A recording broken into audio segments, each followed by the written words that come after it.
अस्सलाम वालेकुम प्यारे बच्चों, welcome to new video lecture. और आज का जो हम लेक्चर डिस्कस करने जा रहे हैं वो एक टॉपिक है, प्रैक्टिकल से रिलेटेड है, लेकिन अब उसको हमने बुक के सिलेबस में और कोर्स में हम पढ़ेंगे। और टॉपिक का नेम है मेरे बेटे टाइट्रेशन कर्व। कर्व कहते हैं जो ग्राफ की शक्ल में आता है, लेकिन उससे पहले हमें समझने की ज़रूरत है कि टाइट्रेशन क्या होता है। अगर आपको टाइट्रेशन चीज़ समझ आ जाएगी तो ग्राफिकल रिप्रेजेंटेशन बहुत ज़्यादा आसान हो जाएगी, अदरवाइज ये आपके लिए एक लम्हा फिक्रिया ही बना रहेगा। चलिए स्टार्ट करते हैं। बहुत आसान है, आसानी से समझ आने वाला है, सिर्फ आपने ध्यान से एक बार समझना है। टाइट्रेशन क्या होता है? टाइट्रेशन ये होता है कि एक सोल्यूशन आपको दिया हुआ है, उसकी कंसंट्रेशन, उसकी ताकत आपको पता है कि ये इतनी ताकत का है, इतनी कंसंट्रेशन है। दूसरा सोल्यूशन आपको उसकी ताकत का, उसकी कंसंट्रेशन का नहीं पता। अब ताकत और कंसंट्रेशन का मतलब केमिस्ट्री में होता है मोलैरिटी, यानी कि एक की मोलैरिटी आपको पता है, दूसरे की मोलैरिटी आपको नहीं पता। जिसकी मोलैरिटी पता है उसका इस्तेमाल करके दूसरे की मोलैरिटी को निकालना। जिसकी मोलैरिटी आपको नहीं पता, मगर ये जिसकी मोलैरिटी आपको नहीं पता इसका वॉल्यूम आपको पता होगा कि मैंने 5 क्यूबिक सेंटीमीटर लिया है, मैंने 25 लिया है, मैंने 10 लिया है, मैंने कितने क्यूबिक सेंटीमीटर उसका सॉल्यूशन लिया हुआ है, वो आपको वॉल्यूम इसका जरूर पता होगा। फिर एक फार्मूला होता है, उसका इस्तेमाल करके आप जो है वो टाइट्रेशन है M1V1/N1 is equal to M2V2/N2, ये फार्मूला इस्तेमाल करके हम जो है वो टाइट्रेशन करते हैं। ज्यादा डेप्थ के अंदर हम इसको डिस्कस करेंगे जब हम प्रैक्टिकल सीरीज को लेकर आएंगे, लेकिन अभी तक सिलेबस के हवाले से जो चीजें हैं उनके ऊपर तवज्जो रखें। डेफिनेशन आती है the process of adding of a solution of a noun concentration, कि ऐसा अमल है जिसमें एक की कंसंट्रेशन, एक की मोलैरिटी आपको पता है, उसको उस सॉल्यूशन में ऐड करना जिसकी मोलैरिटी आपको नहीं पता लेकिन उसका वॉल्यूम आपको पता है। इस अमल को टाइट्रेशन कहते हैं। कैसे करते हैं वो भी आपको समझाऊंगा डिटेल में इंशाल्लाह। अब बेसिक टर्म्स हैं टाइट्रेशन के साथ। पहली जो टर्म है उसका मतलब है टाइट्रेंट। मैंने भी आपसे कहा था कि जिसकी कंसंट्रेशन आपको पता है, मालूम है, उसको मेरे बेटे कहेंगे टाइट्रेंट। और जिसकी कंसंट्रेशन आपको नहीं पता, मालूम नहीं है, उसको कहेंगे टाइट्रेंड। जैसे जैसे ग्राउंड है ना, तो ग्राउंड से मुराद है नीचे, तो इसको हमेशा नीचे लिया जाता है, वो भी अभी अब आपको समझाऊंगा। तो पहले है titrant the solution whose concentration is known. ऐसा सॉल्यूशन जिसकी आपको मिकदार या कंसंट्रेशन पता है उसको टाइट्रेंट कहेंगे, और जिसकी आपको कंसंट्रेशन नहीं पता उसे कहेंगे टाइट्रेंड। इसके एंड में डी है, डंकी वाला डी, ये टी है। क्लियर है? तो ये डी है, या इसी का दूसरा नाम है एनालाइट। बुक्स में इसका दूसरा नाम क्या लिखा जाता है? एनालाइट भी इसी को कहते हैं। Solution whose concentration is unknown, ऐसा सॉल्यूशन जिसकी कंसंट्रेशन आपको मालूम नहीं है। अब चलते हैं प्रोसेस पे कि टाइट्रेशन किस तरह से की जाती है। ये आपको एक लंबी सी जो है वो ग्लास की ट्यूब नजर आ रही होगी, ये शीशे की बनी होती है, जिसे कहते हैं ब्यूरेट। इसकी लंबाई डिफरेंट होती है, 50 की भी होती है, 50 क्यूबिक सेंटीमीटर भी इसमें आता है लिक्विड। इसके अंदर जो है वो 100 भी आता है। किसी के अंदर रीडिंग नीचे से ऊपर 1 2 लिखा होता है, किसी में ऊपर से नीचे 1 2 लिखा होता है। यानी कि ये सादा अल्फाज में लिखा होता है, ये होती है ग्रेजुएटेड। क्या होती है बेटे? एक ग्रेजुएटेड ट्यूब है। अब ग्रेजुएटेड का क्या मतलब होता है? जैसे थर्मामीटर के ऊपर लाइनें लगी होती है ना, थर्मामीटर बुखार चेक करने वाला या ब्लड प्रेशर वाले के ऊपर लाइनें लगी होती हैं और साथ साथ उसके नंबरिंग लिखी होती है, इसी तरह से इस पे लाइनें और नंबरिंग लिखी होती है। इस बायोरेट के अंदर हम ज्यादातर वो सॉल्वेंट लेते हैं, या ज्यादातर प्रैक्टिकल करते हुए हम इसमें वो चीज लेंगे या वो सॉल्यूशन लेंगे जिसकी कंसंट्रेशन हमें नाउन होती है। जिसकी कंसंट्रेशन क्या होती है बेटे? हमें नाउन होती है, मालूम होती है।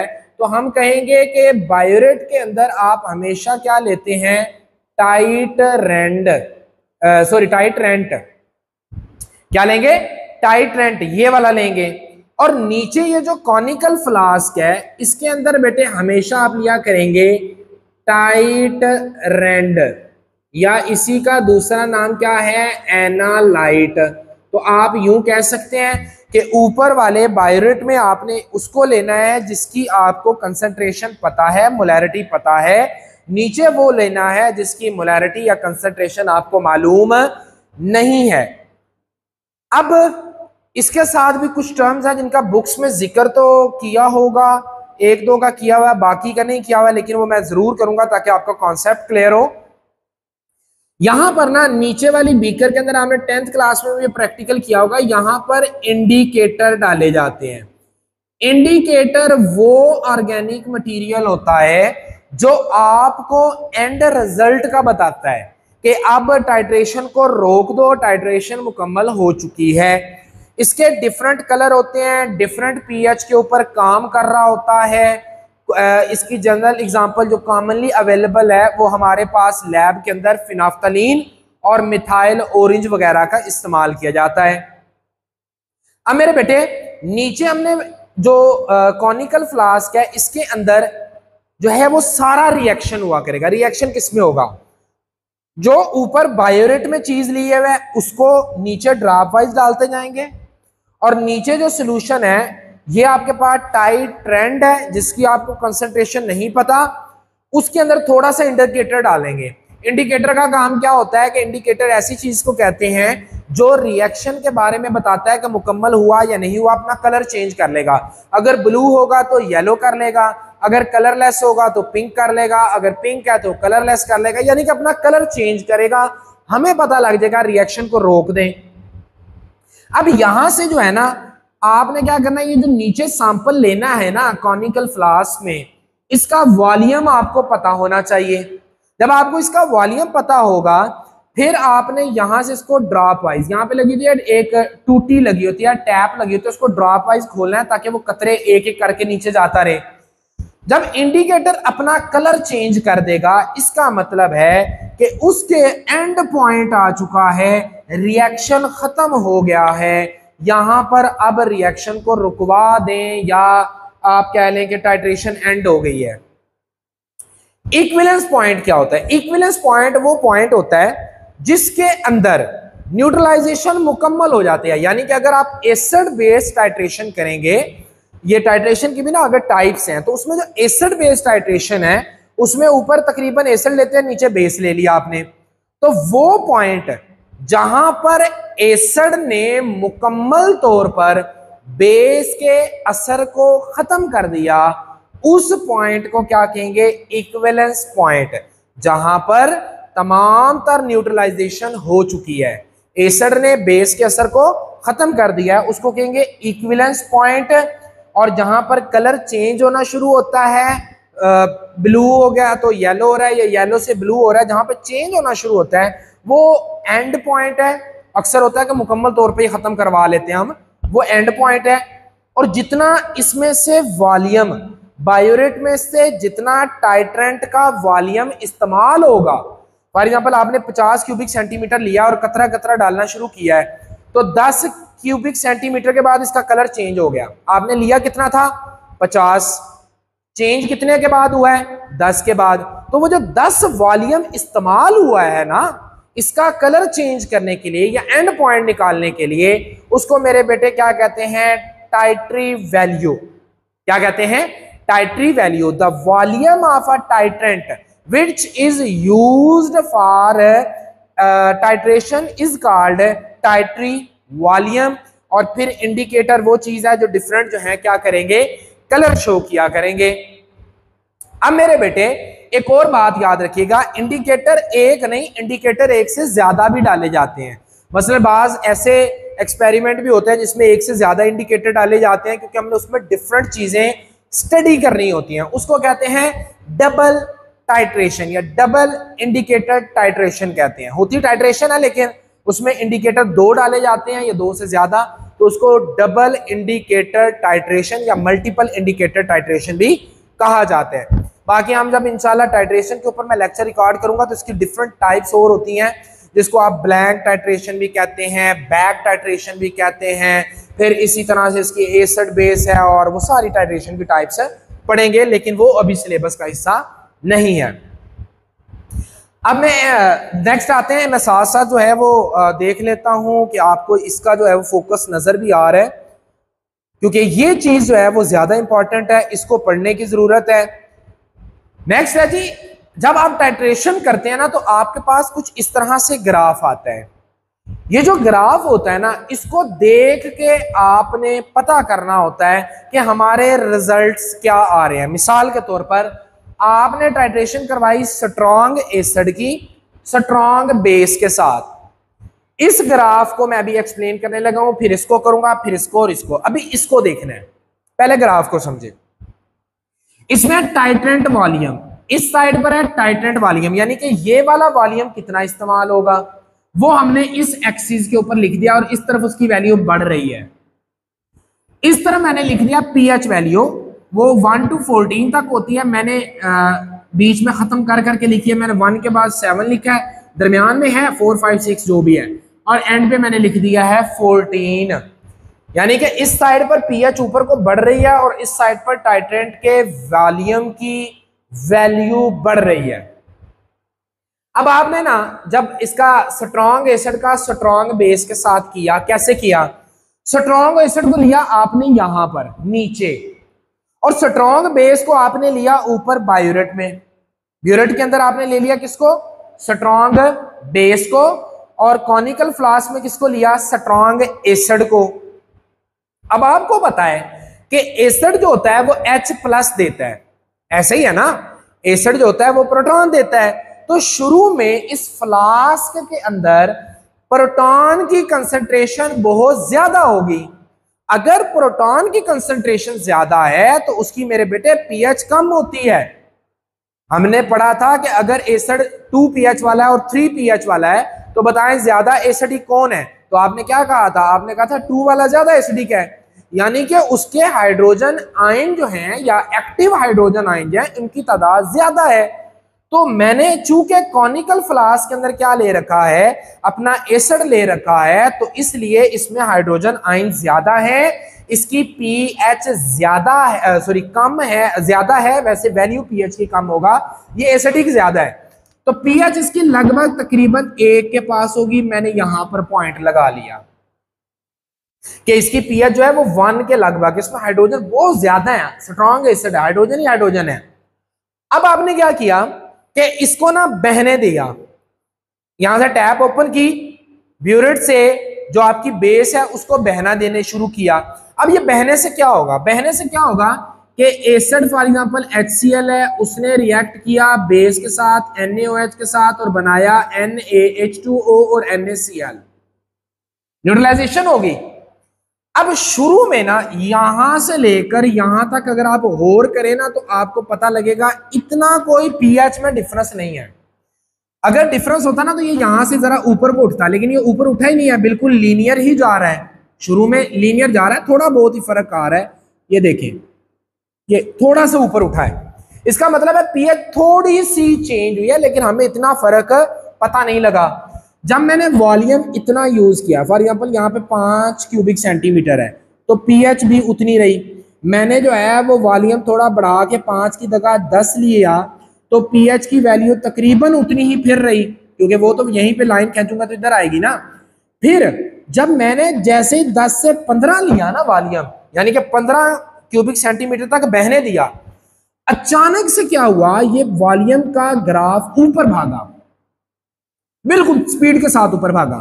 जब वो ऊपर भागा ना तो उस वक्त क्या हुआ कि जितने भी एसिड के H+ थे उस वक्त तक सारे के सारे तब्दील हो गए, किसमें तब्दील हो गया? पानी के अंदर, वाटर के अंदर तब्दील हो गए। जब वाटर में तब्दील हुए और साल्ट बन गया, इसका मतलब है एसिड का असर जाया हो गया। अब इस फ्लास्क के अंदर H+ की कंसंट्रेशन 0 नहीं है। क्यों नहीं है? क्योंकि बेस ने एसिड को क्या कर दिया?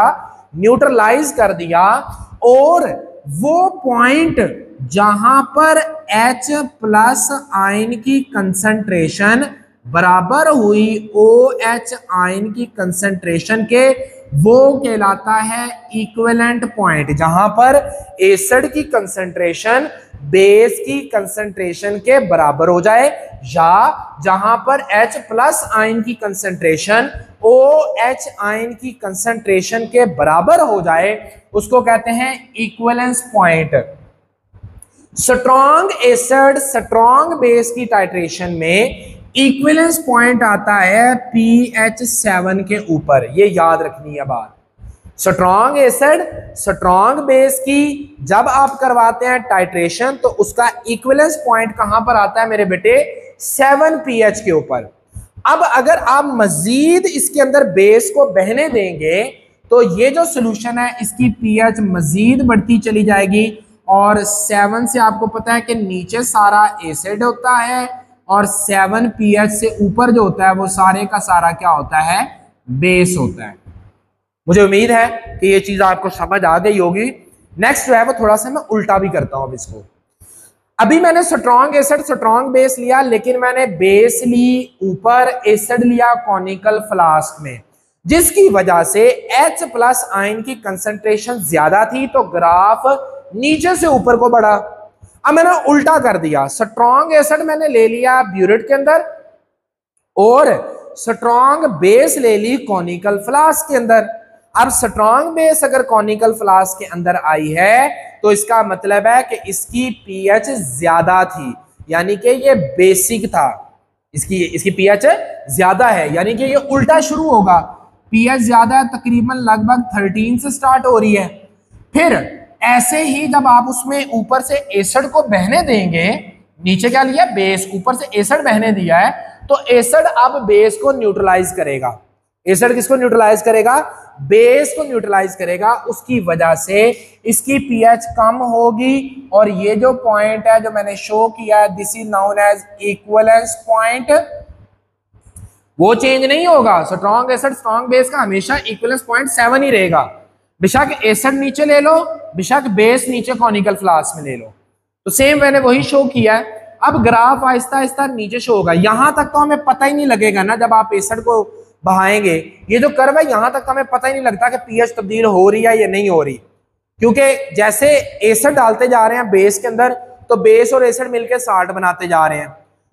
जब आपके पास ये वाला पॉइंट आता है ना, जहां से कर्व इसका चेंज होना शुरू होता है, ये वाला जो पॉइंट होता है जहां से कलर चेंज होना शुरू होता है, एंड पॉइंट, यहां से अचानक से नीचे शो करेगा और बिल्कुल कहां पर आ जाएगा? इक्विवेलेंस पॉइंट पर। अगर अब आप मजीद उसमें क्या डालते जाएंगे? ऊपर से एसिड डालेंगे, तो H की कंसंट्रेशन बढ़ती जाएगी। अब देखिए ना, यहां से pH जो है वो 7 से भी कम हो गई, होते होते होते pH जो है वो वापस किधर आ गई? 1.5 के लगभग pH आ गई। क्लियर होगी बेटे बातें यहां तक? तो ये है स्ट्रॉन्ग एसिड और स्ट्रॉन्ग बेस का। ये ग्राफ उस वक्त है जब एसिड कॉनिकल फ्लास्क में है, और ये ग्राफ उस वक्त है जब बेस कॉनिकल फ्लास्क में है। एसिड कॉनिकल फ्लास्क में होगा तो नंबर ऑफ प्रोटॉन ज्यादा होंगे, pH जो होगी वो कम होगी, और एसिड स्ट्रॉन्ग होगा तो ग्राफ नीचे से ऊपर जाएगा। और बेस अगर लेंगे तो OH ज्यादा होंगे, कॉनिकल फ्लास्क में pH ज्यादा होगी, और बेसिक ज्यादा होगा तो ऊपर से नीचे ग्राफ आएगा। ये जो कर्व है ना, ऊपर से नीचे आएगा। अब देखते हैं बेटे स्ट्रॉन्ग एसिड और वीक एसिड के बारे में, कि स्ट्रॉन्ग और वीक एसिड के बारे में कैसे होगा। अब स्ट्रॉन्ग एसिड का वीक अल्कली के साथ, यानी कि नीचे, अब ग्राफ यहां पर देखें, ग्राफ यहां से शुरू हो रहा है ना, यहां से शुरू हो रहा है, तो इसका मतलब है कॉनिकल फ्लास्क में क्या लेंगे आप? एसिड लेंगे, और जो आपके पास ब्यूरेट है उसमें आप क्या लेंगे? Week alkali. वीक अल्कली से मुराद है आप अमोनिया ले लें, NH3 ले लें, इसको मैं आप रेज कर रहा हूं, यहां पर आप NH3 ले लें मिसाल के तौर पर। मैंने लिया बेटे NH3 बेस, ऊपर से मैं ऐड कर रहा हूं, नीचे मेरा स्ट्रॉन्ग एसिड है, और स्ट्रॉन्ग एसिड में मैंने ले लिया HCl, ये इसके साथ रिएक्ट करेगा, बनाएगा NH4 पॉजिटिव और Cl नेगेटिव। क्लियर है मेरे बेटे? अब देखें, जब आप वीक एसिड यहां पर आप स्ट्रॉन्ग एसिड आप यहां पर लेंगे, तो यहां से ये pH लो शो करेगा, यानी कि 1-2 से pH स्टार्ट होगी इसकी, और आहिस्ता आहिस्ता ऊपर जाएगी, लेकिन इसका इक्विवेलेंस पॉइंट चेंज होगा। इक्विवेलेंस पॉइंट चेंज होगा और इक्विवेलेंस पॉइंट स्लाइटली एसिडिक होगा। इक्विवेलेंस पॉइंट जो हैगा वो क्या होगा मेरे बेटे, स्लाइटली एसिडिक होगा। ऐसा क्यों होता है, ये क्वेश्चन है। ऐसा इसलिए होता है जब एसिड के अंदर डाला बेस, बेस डालने से ये जो बेस है इसने एसिड का प्रोटॉन एक्सेप्ट किया। बेस जब प्रोटॉन एक्सेप्ट करती है तो वो कॉन्जुगेट एसिड बनती है। याद आया कि नहीं आया? वो एक कॉन्जुगेट एसिड बनती है। तो इस कॉन्जुगेट एसिड की वजह से इसकी पीएच इक्विवेलेंस पॉइंट पे कम होती है और वो कितनी हो जाती है, 5.5। अगर आप मजीद ऊपर से बेस डालते रहेंगे, अल्कली डालते रहेंगे, तो ग्राफ सेम वैसे ही बढ़ेगा जैसा इसका इंक्रीज हुआ है। जितना बेस आप ज्यादा डालते रहेंगे फिर पीएच उतनी बढ़ती ही चली जाएगी। क्लियर होगी यहां तक बातें? अब आते हैं वीक एसिड और स्ट्रॉन्ग अल्कली।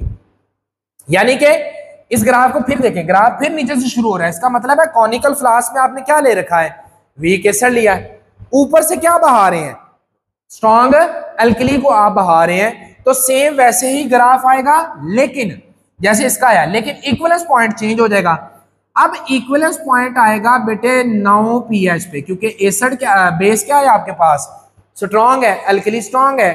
तो pH इक्विवेलेंस पॉइंट पर भी स्ट्रॉन्ग की ही मानी जाएगी। यहां पर क्या था आपके पास, एसिड था स्ट्रॉन्ग, तो P इक्विवेलेंस पॉइंट पे pH भी एसिड वाली यानी कि कम 7 से।